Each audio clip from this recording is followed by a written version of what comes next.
जय बाबा की, जय गुरुदेव महाराज की। आज हम बात करने जा रहे हैं अपने भारत देश के बारे में। वो भारत देश जो कभी सोने की चिड़िया हुआ करता था, वो भारत देश जो दुनिया में सबसे मजबूत जिसकी अर्थव्यवस्था थी। ये बात 17वीं शताब्दी की शुरुआत की है, जब अंग्रेज़ों ने यहाँ पे शासन नहीं किया था, मगर वो भारत देश में आए, अपनी ईस्ट इंडिया कंपनी की स्थापना की। हम लोगों के आपसी मनमुटाव और राजनीतिक लचीलापन को देखते हुए उन्होंने यहाँ पे शासन किया और भारत देश को खूब लूटा। सन 47 में जब देश आज़ाद हुआ, तब भारत देश की जीडीपी सिर्फ 2 से 4% रह गई। फिर जिन्होंने यहाँ पे राज किया, उन्होंने क्या किया कि ये भूमि आवंटन कर दिया, अपना वो शासनकाल चलाते रहे। कुछ तो राजनेता ऐसे हुए जिन्होंने एक अलग देश ही बना के दे दिया। आज भी वही दौर फिर से आ गया है। इसीलिए हम बात बता रहे हैं कि छात्रों के कंधे पर बंदूक रख करके ऐसे राजनेता अपनी रोटी सेकने को तैयार हैं।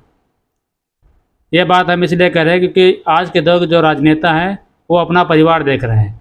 उनके बेटा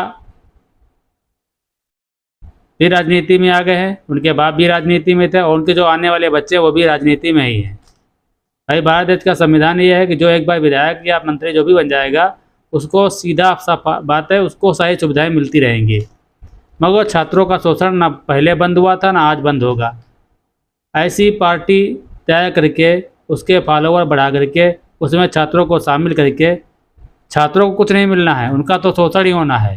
पहले इन राजनेताओं के भाषण थे जातिवाद में बांट रहे थे, जाति पात में नहीं बांट सके तो इस प्रकार बांट रहे हैं।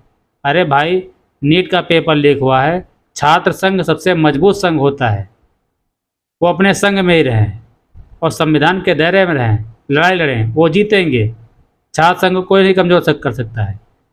पेपर लीकेज के मामले में हम यह कहना चाहते हैं कि ऐसी सज़ा हो जिसका अपराधी ये ना सोच सके हमें कौन सी सज़ा मिलेगी, उसकी सोच से परे सज़ा हो।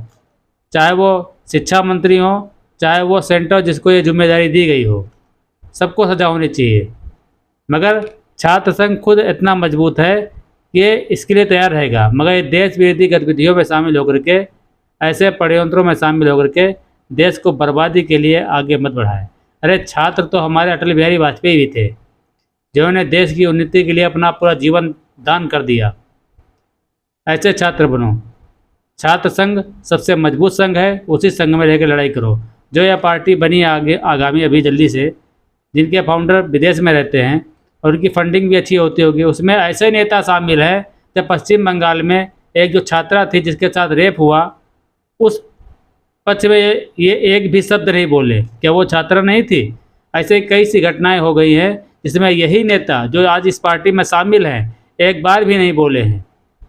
इसीलिए छात्रों से अनुरोध है, उनकी खुद एक पार्टी है, खुद एक संघ है, उसमें जुड़े, उसके दायरे में रहते हुए और संविधान को आगे रखते हुए लड़ें। उनकी जीत जरूर होगी, इनको सज़ा जरूर होगी जो पेपर लीक कराते हैं और जो इनका करवाने में हाथ है।